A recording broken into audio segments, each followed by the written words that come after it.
Nous allons maintenant accueillir donc pour ce colloque le troisième intervenant, Alain Ruscio. Alain Ruscio est un chercheur indépendant qui a consacré l'essentiel de son travail dans un premier temps à l'Indochine coloniale et à la phase finale de cette histoire, la guerre dite française d'Indochine 1945-1954, dont sa thèse d'État soutenue à la Sorbonne en 1984. Il dirige un centre d'information et de documentation CID sur le Vietnam contemporain qui a comme fonction de collecter, de classer et de mettre à la disposition du public une masse importante de documents de toute provenance en langue vietnamienne, française, anglaise, russe, italienne. Et c'est encore ouvert. Depuis quelques années, Alain Ruscio a diversifié ses travaux et orienté ses recherches vers une histoire comparative étudiant les autres colonies françaises. Il a notamment porté ses travaux sur ce qu'il est convenu d'appeler le regard colonial et plus largement sur l'histoire de la propagande coloniale. En 2007, il a co-coordonné un travail collectif, Histoire de la colonisation, réhabilitation, falsification et instrumentalisation. Je ne sais pas s'il est en vente. Non, il n'est pas là aujourd'hui. Mais Alain Ruscio, oui. Outre un travail à vocation scientifique, Alain Ruscio est très attaché à la notion d'histoire citoyenne, ayant participé, entre autres, à la protestation contre la loi du 23 février 2005, et plus particulièrement sur l'article de loi sur le rôle positif de la colonisation. Il collabore aussi avec diverses associations qui ont comme but une vulgarisation des connaissances historiques, Université populaire, Ligue des droits de l'homme, mais aussi des associations originaires des anciennes colonies françaises. Et son intervention, la dernière de la journée, s'intitule « Jean Jaurès face à la question coloniale ». Alain Ruscio, à vous la parole. Merci beaucoup. Il y a toujours, dans chaque colloque ou réunion de ce type, il y a deux moments où il n'est jamais facile d'intervenir. C'est avant manger, parce que les gens regardent leur montre, ils ont faim. Et après manger, lorsqu'ils digèrent. Je suis dans le même cas que vous. Donc je vous signale tout de suite que je vais reprendre une ancienne habitude pédagogique de distribuer des bons points à ceux qui n'auront pas fait la sieste pendant mon intervention. Voilà.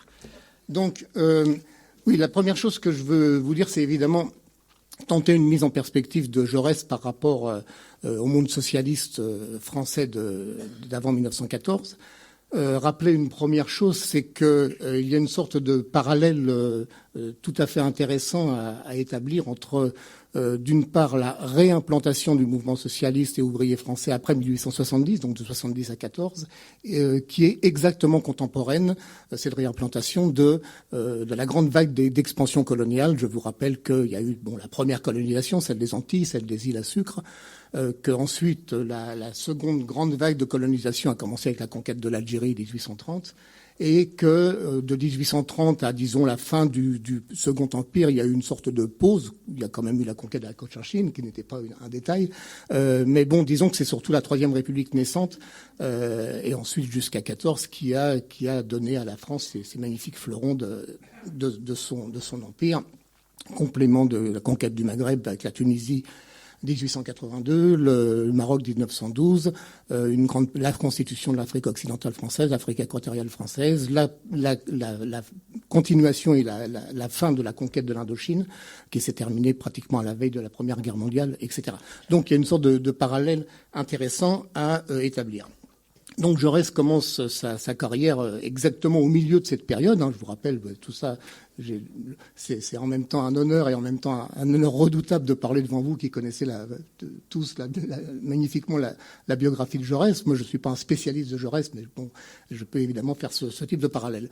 En tout cas, Jaurès commence sa carrière politique au beau milieu de cette période. Je vous rappelle qu'il est donc élu pour la première fois député en 1885.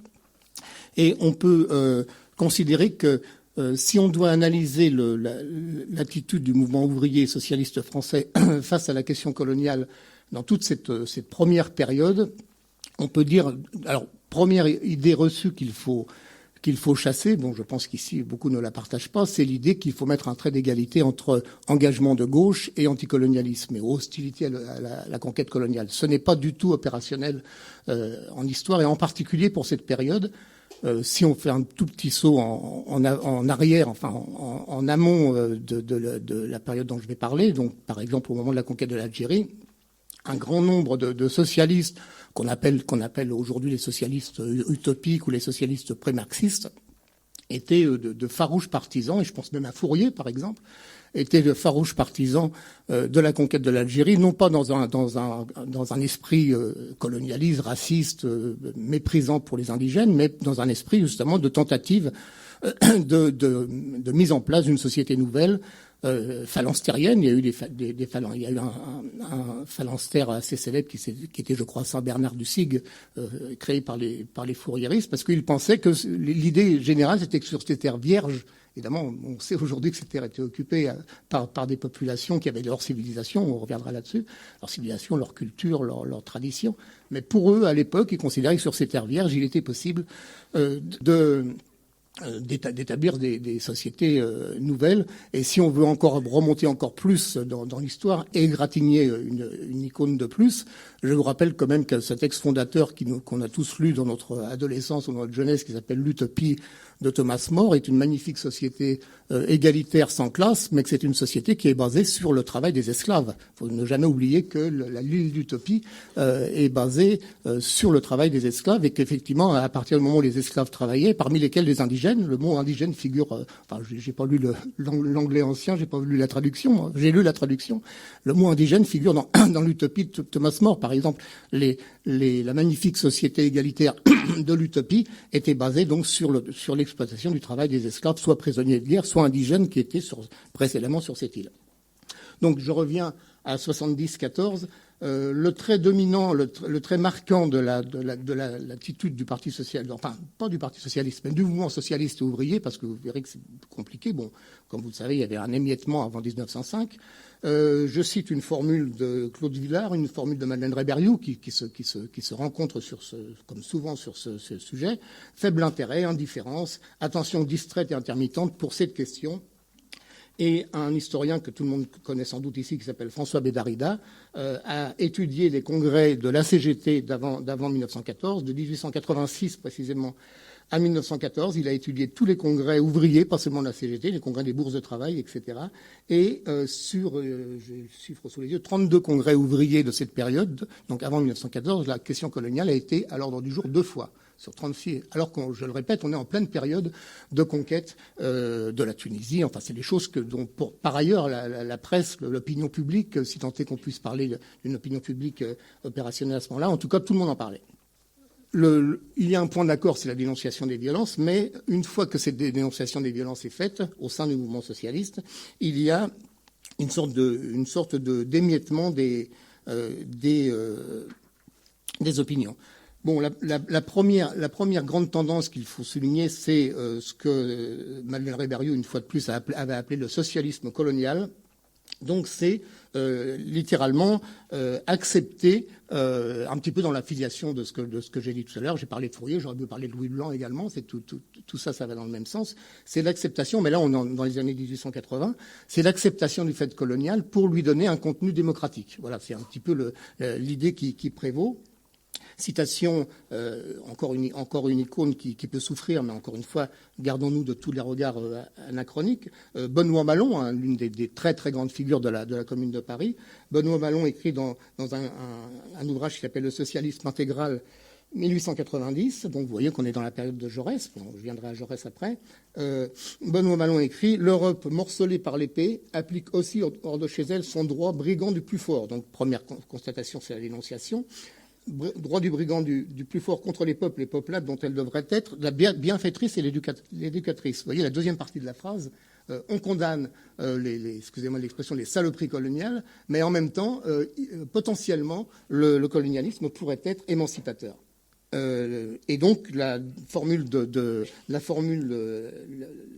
à laquelle Benoît Malon aspire est la suivante, je cite sa formule, la colonisation scientifique, progressive et civilisatrice. Donc ça, c'est la première tendance.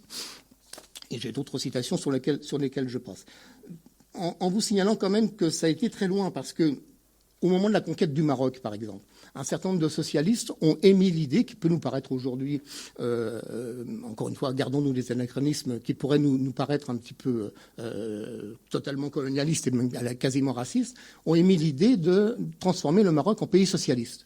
Un député que les historiens connaissent, qui s'appelle Lucien Delinière, avait même déposé à la Chambre un projet de loi disant qu'il fallait effectivement conquérir le Maroc, et ensuite il fallait profiter de cette terre encore une fois vierge pour en faire un terrain d'expérimentation en quelque sorte du socialisme.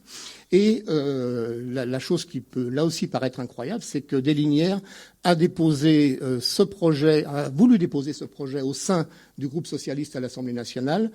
Il a été suivi par une minorité, heureusement, du groupe socialiste à l'Assemblée nationale. Il a été combattu par Jaurès, donc on est en 1912, mais il a été soutenu par exemple par Jules Guesde. Jules Guesde, qui était donc le grand propagateur du marxisme en France. Comme quoi les nuances sont toujours un petit peu compliqué. Donc voilà, c'est le socialisme, première grande tendance, acceptation du droit de colonisation. Deuxième grande tendance, à l'intérieur de ce droit, colonisation socialiste, colonisation progressive. Et troisième grande tendance, bien sûr, c'est qu'il y a eu, bien sûr, des oppositions aux conquêtes. Il y a des oppositions aux conquêtes. Bon, là aussi, malgré les contradictions, mais c'est un texte de 1882, Jules Guesde critique l'expédition en Tunisie. Ceux qui font décimer en Afrique par les fièvres et les balles nos ouvriers et nos paysans habillés en soldats, ne font qu'un avec ceux qui, dans les ateliers bagnes de la mère patrie, font décimer par la misère et le surtravail ces mêmes soldats redevenus paysans et ouvriers. Donc une idée intéressante, la convergence de la dénonciation de l'exploitation capitaliste et de l'exploitation coloniale. Mais en tout cas, cette dénonciation, me semble-t-il, n'oublions pas qu'on est à une période où l'anarcho-syndicalisme, les idées libertaires sont encore très fortes au sein du mouvement ouvrier français. Cette dénonciation est teintée également, ou teintée surtout, je dirais même, d'antimilitarisme et d'anticléricalisme.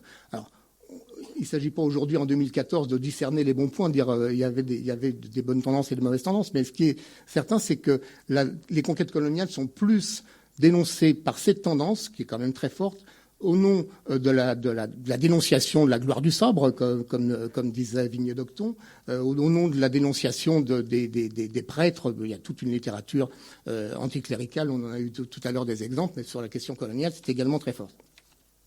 Voilà, donc cette dénonciation, disons, s'arrête à la lisière de l'anticolonialisme. Et alors, me direz-vous, et l'anticolonialisme, où est-il ? Il est rarissime. Je crois qu'il faut qu'on soit très, très serein sur cette question. Ce qu'on peut aujourd'hui qualifier d'anticolonialisme, c'est-à-dire la dénonciation de toute conquête coloniale et l'exaltation du droit à l'indépendance des peuples, du droit aux peuples de vivre selon leurs coutumes, selon leurs traditions, est quelque chose qui est extrêmement ténu, extrêmement faible. Donc j'ai cité Vignet d'Octon, qui se raccorde quand même peu ou prou au mouvement socialiste, mais on pourrait citer d'autres auteurs, nonobstant leur parcours ultérieur. Je pense à Gustave Hervé, par exemple. Je pense à Félicien Chalet, qui sont des gens qui ensuite, Gustave Hervé est passé dans l'union sacrée des 14, et Félicien Chalet, malheureusement, a fini. Je dis malheureusement parce que c'est un homme qui, par ailleurs, était éminemment respectable, a fini malheureusement par la suite dans la collaboration au nom du pacifisme intégral. Je parle de la Seconde Guerre mondiale. Mais vous voyez, c'est quand même on a quand même la sensation que ce sont des voix qui crient dans le désert un petit peu. Pardon.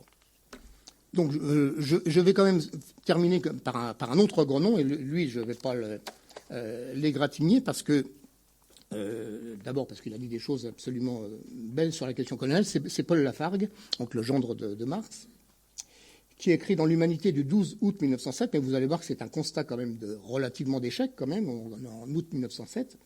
Donc les grandes conquêtes sont achevées, et là, il reste celle du Maroc. Citation de Paul Lafargue: « Il serait nécessaire de créer une agitation afin que, comme pour le départ du corps expéditionnaire de Madagascar, des foules enivrées de patriotisme n'acclament les malheureux piou-piou qu'on envoie dans les abattoirs coloniaux. » Donc vous voyez, c'est une phrase très défensive. Il s'agit de faire en sorte que le patriotisme ne triomphe pas, et que l'exaltation du drapeau des braves piou-piou. Et je vous signale que le départ de Madagascar s'est fait de Marseille, bien sûr, et pour Madagascar, c'est fait de Marseille, et que c'était un maire socialiste qui avait organisé, j'ai oublié son nom, qui avait organisé les cérémonies pour saluer ces piou-piou qui allaient civiliser les Malgaches. Fin de la citation de Paul Lafargue. afin que les femmes de France imitent les femmes d'Italie qui se couchaient sur les rails, c'est très, très moderne, qui se couchaient sur les rails pour empêcher le départ des soldats qu'on expédiait en Afrique. Le devoir des socialistes, conclut Paul Lafargue, est d'enseigner aux salariés à ne pas accepter comme des bœufs dociles les corvées patriotiques. Voilà donc le tableau général. Évidemment, les spécialistes jugeront qu'il est évidemment schématique, mais j'ai voulu essayer de montrer quelle était la place, à partir de maintenant, quelle était la place de Jaurès dans ce tableau général. Alors, la place de Jaurès, elle est simple. Avant les années 80, je ne vous l'apprends pas, il n'est pas dans les rangs socialistes, évidemment. Mais ce qui est intéressant, et je dis toujours que quand j'étais enseignant dans le secondaire, je disais toujours à mes élèves qu'il y avait beaucoup d'hommes dans l'histoire, beaucoup d'hommes politiques ou d'intellectuels qui étaient passés de la gauche à la droite, mais qu'il y en a deux qui étaient passés de la droite à la gauche, chez Jaurès et Victor Hugo. Donc la qualité compense la quantité de l'autre côté. Et donc Jaurès, effectivement, on peut considérer qu'il a commencé, si ce n'est dans les rangs de la droite, en tout cas dans le rang des républicains modérés. D'abord par son milieu familial. Vous savez que des membres de sa famille plus âgés que lui avaient été officiers supérieurs de marine ou même des acteurs de la conquête. Alors là, je parle sous le contrôle des éminents jaurétiens ou jaurécistes. Charles, donc je crois que c'était son grand-oncle, avait tout jeune participé à l'expédition d'Alger, donc il était très jeune, il avait 20 ans, avant de figurer parmi les assaillants de Shanghai en 1855. Benjamin, qui était donc, je crois, un oncle ou peut-être un cousin, merci, avait pris part pour sa part aux expéditions de Chine et de Cochinchine. Cochinchine, je vous rappelle que c'est le nom que les Français avaient donné au sud, à la partie sud du Vietnam. Et donc, Benjamin finit ministre de la Marine. Plus tard, le frère de Jean-Louis Jaurès, lieutenant de vaisseau, sera de l'expédition de Madagascar au moment même où l'homme politique, où Jean Jaurès, rentrera à la Chambre. Donc, si j'ai bien compris, c'est cette statue qui figure ici. D'accord. Pour montrer justement le point de départ de Jaurès, un texte qui est connu des spécialistes, mais qu'il n'est jamais inutile de rappeler, c'est le discours que Jaurès prononce à Albi, donc pas loin d'ici, à l'invitation de l'Association nationale pour la propagation de la langue française dans les colonies et à l'étranger, c'est le titre complet. Ce texte de 1884, je cherchais la date précise, mais en tout cas, je vous la donnerai. Donc, citation de Jaurès, assez longue, mais je crois que pour montrer son point de départ, il est nécessaire de la connaître, de bien l'avoir en tête. Donc Jean Jaurès dit à Albi en 1884, « Quand nous prenons possession d'un pays, nous devons y amener avec nous la gloire de la France, et soyez sûrs qu'on lui fera bon accueil, car elle est pure autant que grande, toute pénétrée de justice et de bonté. Nous pouvons dire à ces peuples, sans les tromper, que jamais nous n'avons fait de mal à leurs frères volontairement, que les premiers nous avons étendu aux hommes de couleur la liberté des Blancs et aboli l'esclavage. Quand Cochinchine, donc sud du Vietnam, on s'est si bien trouvé de nous que les populations des pays voisins venaient s'abriter sous nos lois, ce qui est absolument contraire à tout ce que les études ont étudié depuis.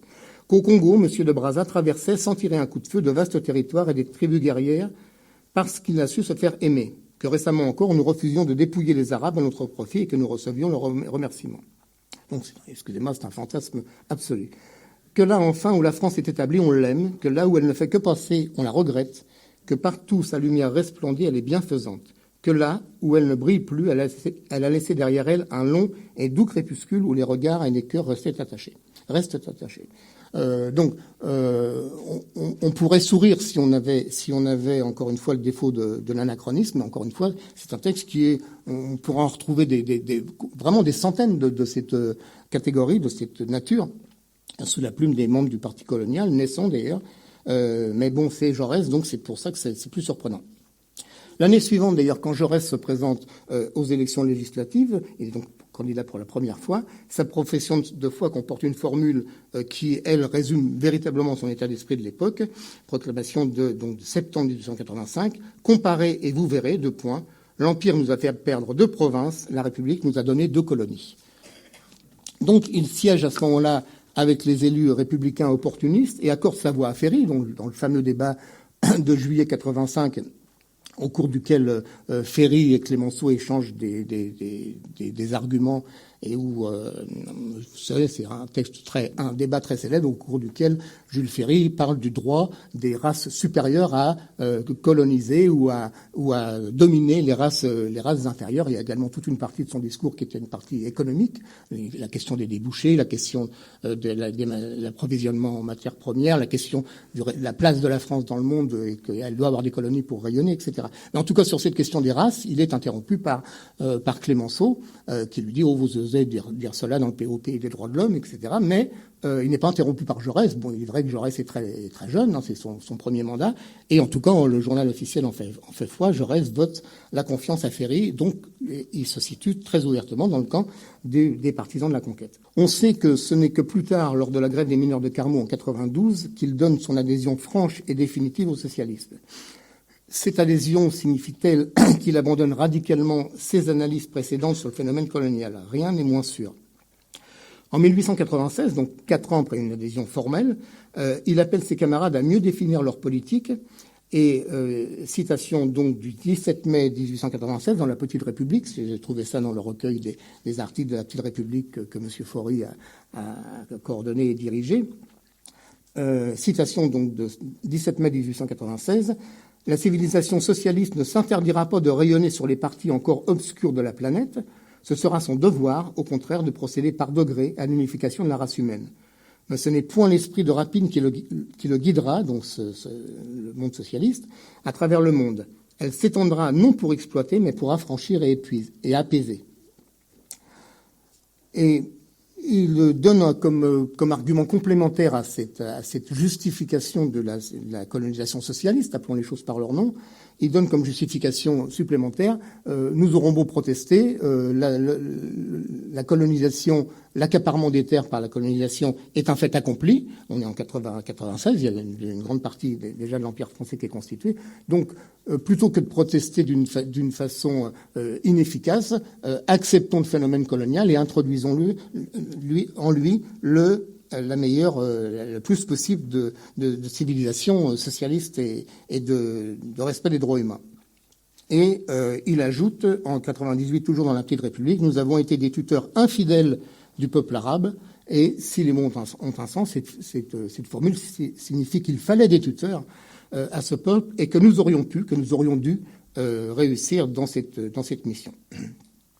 Mais toutefois, il se dégage dès ce moment chez Jaurès, et en cela, par contre, il est novateur et atypique au sein du socialisme français, il se dégage dès ce moment une prise en considération du potentiel révolutionnaire des peuples colonisés.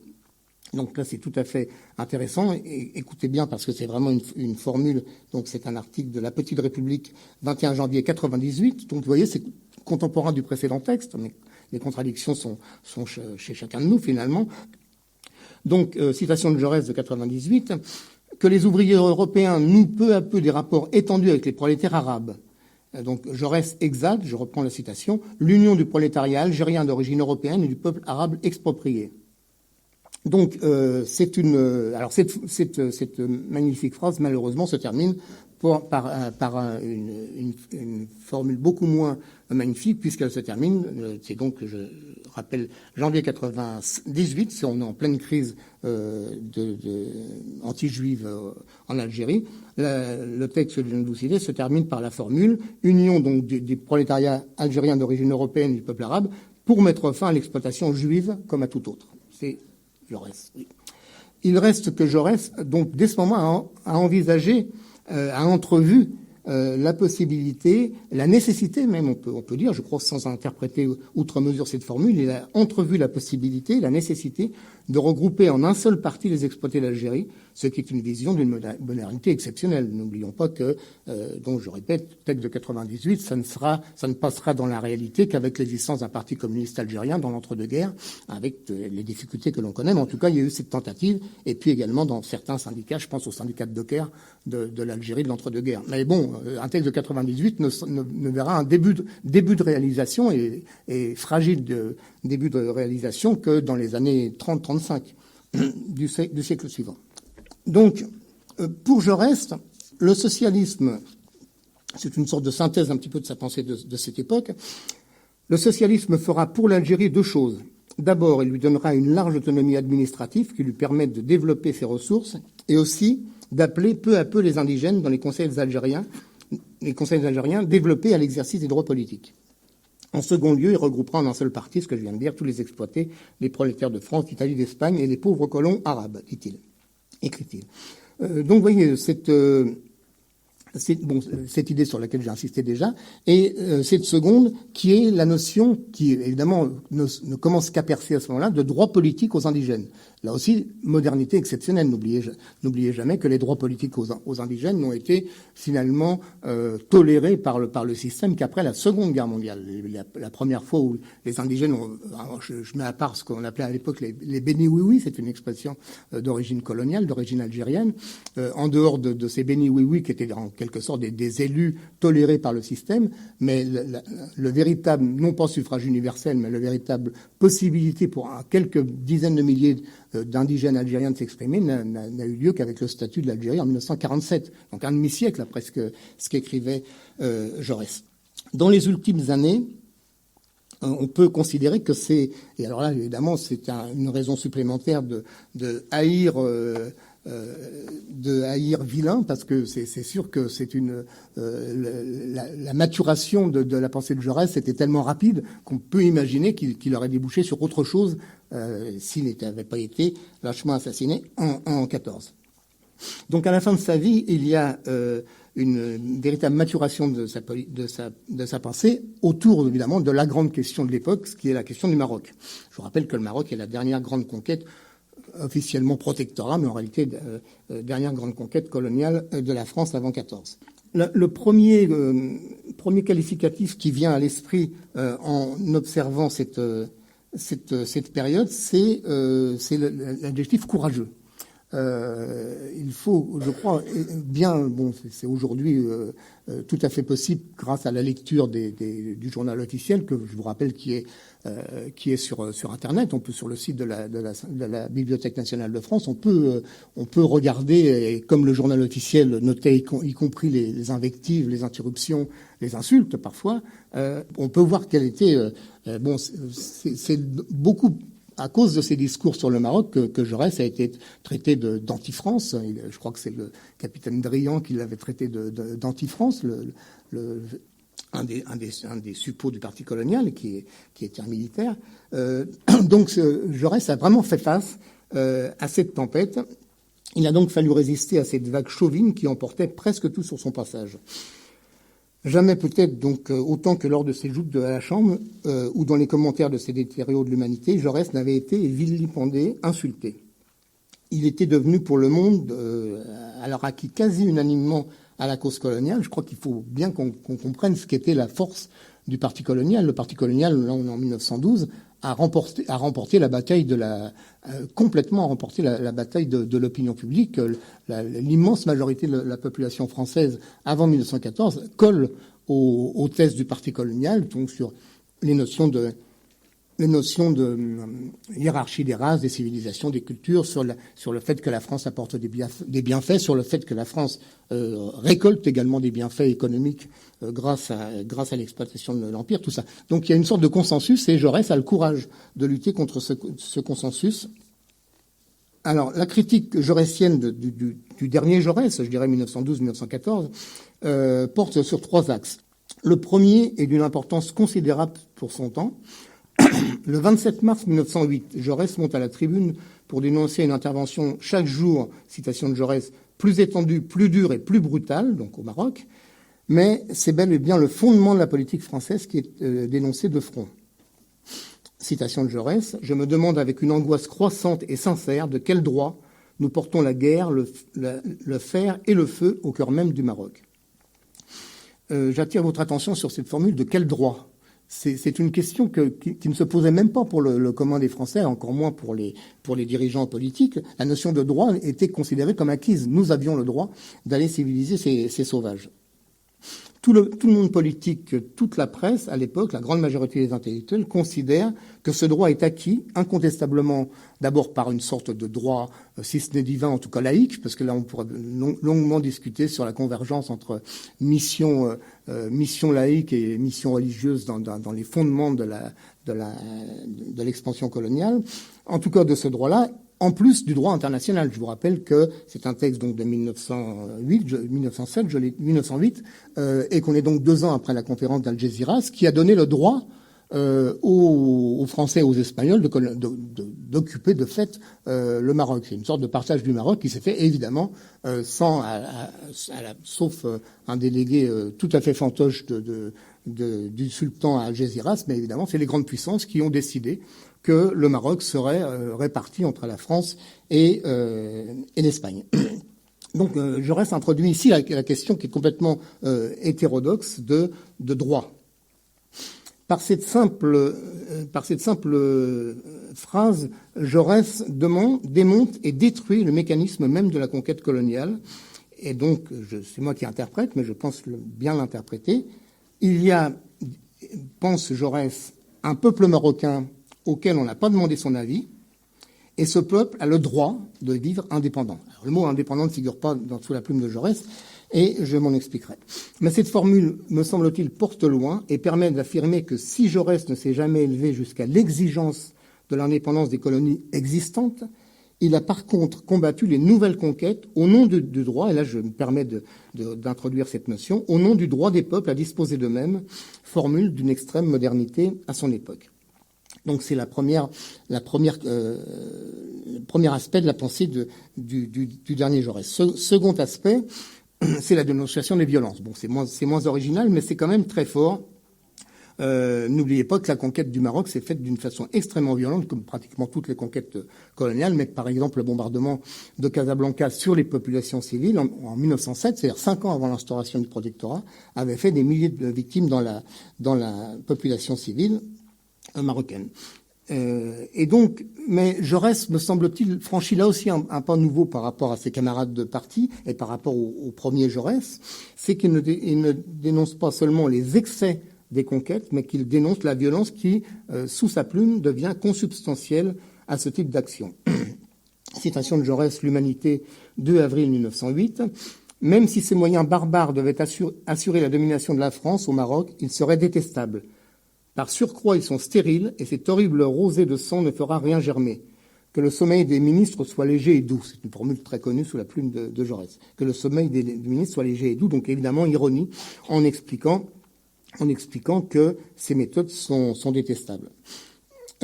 Concernant le bombardement de Casablanca, dont je parlais à l'instant, L'Humanité, 16 avril 1908, 1500 cadavres marocains et pas un tué français. Comment expliquer cela quand on sait combien les Marocains sont audacieux et braves? Ce ne fut pas une bataille, ce fut l'égorgement d'une population qui voulait vivre en paix.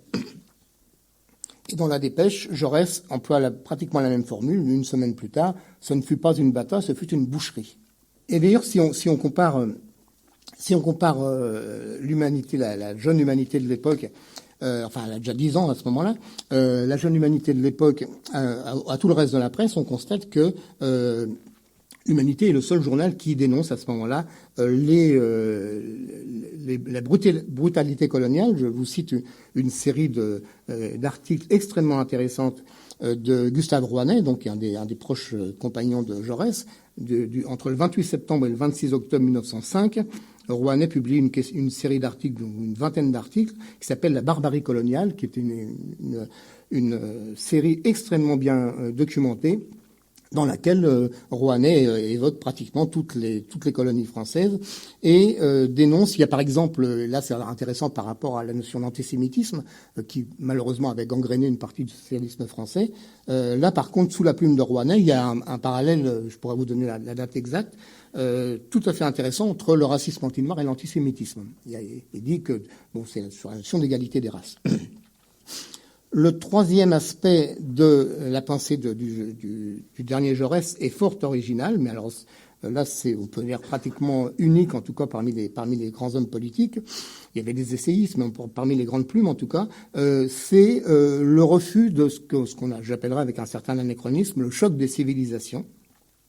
Et donc Jaurès exalte et valorise les cultures autres, en particulier celles d'Afrique et d'Asie, en ces temps où l'homme blanc était bardé de certitudes. Critique de la politique de l'Occident coalisé au moment de la révolte des Boxers. C'est une chose qui aujourd'hui est complètement oubliée si ce n'est par le film Les 55 jours de Pékin. Mais en tout cas, il y avait eu là aussi une sorte d'unanimité, cette fois-ci plus seulement française, mais européenne, puisque je vous rappelle que c'est un corps expéditionnaire dirigé par un officier allemand qui avait réduit la révolte des Boxers. Mais c'est le moment d'ailleurs où Guillaume II avait dit transformer que plus jamais un Chinois n'ose regarder, c'est d'ailleurs drôle de lire ça aujourd'hui, que plus jamais un Chinois n'ose regarder un Allemand dans les yeux, et que pour 1000 ans ils aient la crainte, et comportez-vous comme Attila, c'est sous la plume de Guillaume II. Et donc, mais ça c'était le ton. Alors bon, avec les excès de Guillaume II, mais la notion de péril jaune est très prégnante, très violente. Et là, c'est le péril jaune, véritablement la nécessité d'écraser les hordes de sauvages jaunes. Jaurès écrit d'ailleurs un article dans l'Humanité extrêmement polémique contre Paul Doumer. Paul Doumer, ancien gouverneur général de l'Indochine, qui était d'un racisme anti-jaune absolument effroyable. On imagine comment il avait pu se comporter quand il était à Hanoï. Donc Jaurès le conteste. Jaurès conteste, donc je viens de parler de la révolte des Boxers. Et donc je reviens à l'article contre Paul Doumer. Jaurès affirme que s'il y a un péril jaune, c'est parce que les réactionnaires, par leur politique d'écrasement de l'Asie, font germer des haines. Pour y parer, écrit Jaurès, il faut traiter toujours les peuples jaunes avec équité et modération. Même combat de Jaurès à propos de l'islam. Alors que commence la conquête du Maroc, et Jaurès met en garde contre un effet pervers de la brutalité européenne. Là, j'ai une longue citation, mais je vais vous l'infliger. Chambre des députés, 24 janvier 1908. Vous savez bien que ce monde musulman, meurtri, tyrannisé, se recueille et prend conscience de son unité et de sa dignité. Deux mouvements, deux tendances inverses le disputent. Il y a les fanatiques qui veulent en finir par la haine, le fer et le feu avec la civilisation européenne et chrétienne. Et il y a les hommes modernes, les hommes nouveaux. Donc je ne vous ferai pas l'insulte de vous dire qu'il faut faire des parallèles avec l'actualité, mais c'est quand même très étonnant de lire ça sous la plume de Jaurès il y a 106 ans. Je continue la citation. Il y a toute une élite qui dit « L'islam ne se sauvera qu'en se renouvelant, qu'en interprétant son vieux livre religieux selon un esprit nouveau de liberté, de fraternité, de paix. » Et c'est à l'heure où ce mouvement se dessine que vous fournissez aux fanatiques de l'islam le prétexte, l'occasion de dire comment se réconcilier avec cette Europe brutale. Voilà la France de justice et de liberté qui n'a contre le Maroc d'autres gestes que les obus, les canons, les fusils.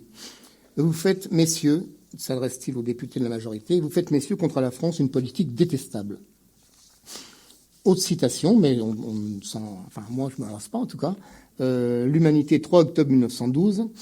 Que voulez-vous que fasse l'islam quand il se sent de toutes parts pressé et menacé, quand aux combinaisons des financiers s'ajoutent pour le perdre les survivances du vieux prosélytisme religieux. Donc il fait référence à l'esprit de croisade. Nous, socialistes, dévoués sans réserve à la politique de laïcité, nous sommes trop préoccupés en même temps du large problème social pour être obsédés par la peur du cléricalisme. Donc, coup de chapeau aux deux intervenants de ce matin, on est exactement au cœur du raisonnement jaurétien. Je reprends la citation. Quand on constate cependant que, en France, les chefs du parti catholique ont poussé avec une ardeur extraordinaire à l'entreprise marocaine, quand on sait qu'en Italie, c'est la banque papale qui a presque imposé l'expédition tripolitaine. Tripolitaine, je vous rappelle, c'est l'une des provinces de la Libye. Quand on lit dans le journal La Croix d'hier à propos de l'action des États balkaniques contre la Turquie, il y a dans l'histoire des événements analogues à ceux d'aujourd'hui, on les appelle des croisades. Donc Jaurès reprend. On se demande si tout n'est pas calculé pour exaspérer l'islam, pour le jeter aux résolutions extrêmes, et si la propagande religieuse ne veut pas s'ouvrir par des moyens de force des champs d'action nouveaux comme le capitalisme colonial et aventurier. On ne peut s'étonner en tout cas que partout de l'Inde au Maroc, le monde musulman s'émeuve. Donc, est-ce à dire qu'à ce moment-là, Jaurès est devenu anticolonialiste au sens contemporain d'aujourd'hui du terme? Nullement. Mais je pense que Jaurès partage l'opinion de l'immense majorité de ses camarades, en tout cas pas de l'opinion bien sûr, mais de ses camarades, à savoir qu'il faut mettre un frein, il faut mettre un coup d'arrêt à la brutalité coloniale. Donc même à cette époque, même dans la toute dernière période, Jaurès critiqua souvent plus la forme de la pénétration que le principe même de la colonisation.